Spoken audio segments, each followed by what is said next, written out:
Don't Google yourself horror story. Don't Google yourself. Why?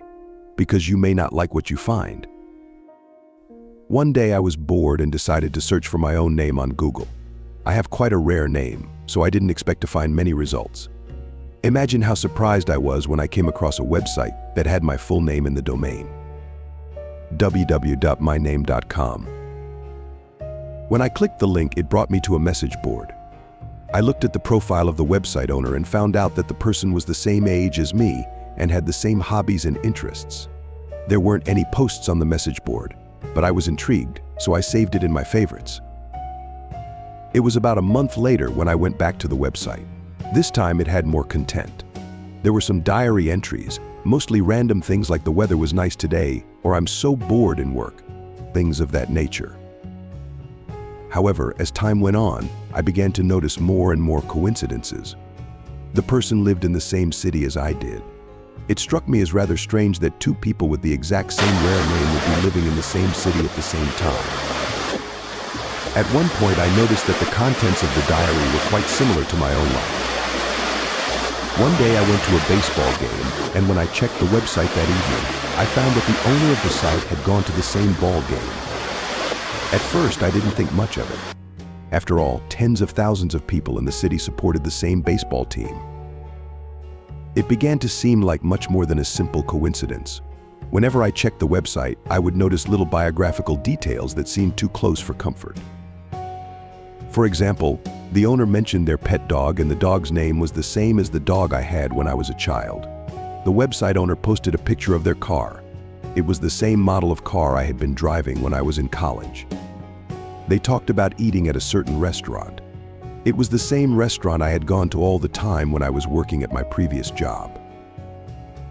One day, when I looked at the message board, people had written messages to the owner saying happy birthday.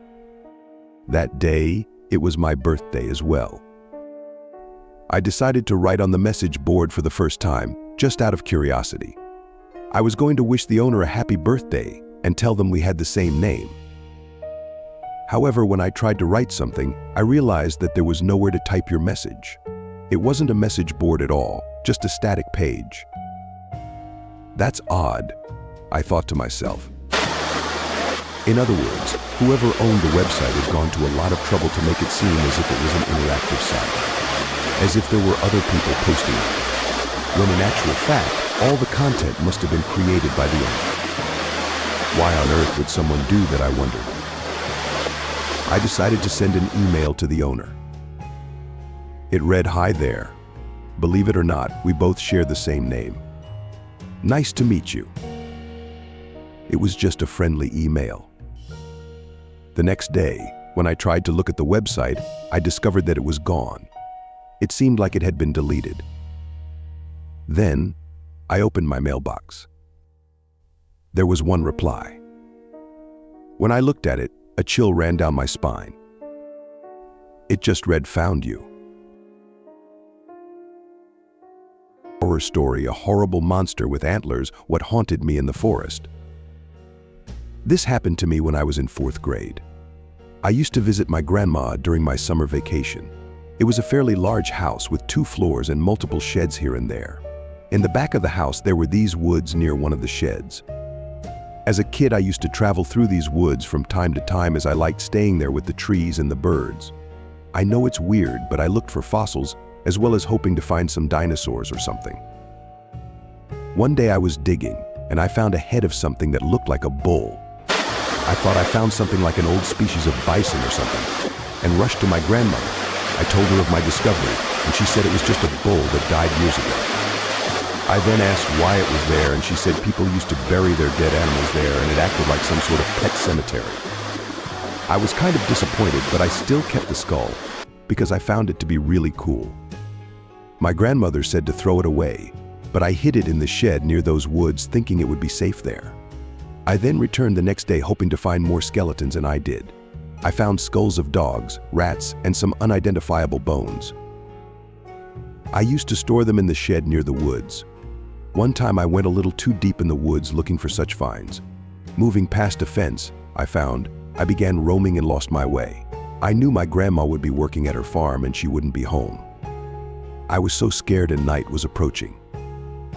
The only things I had with me was a hand shovel, a bag, and a small torch. I was moving as fast as I could, trying my best to find my house.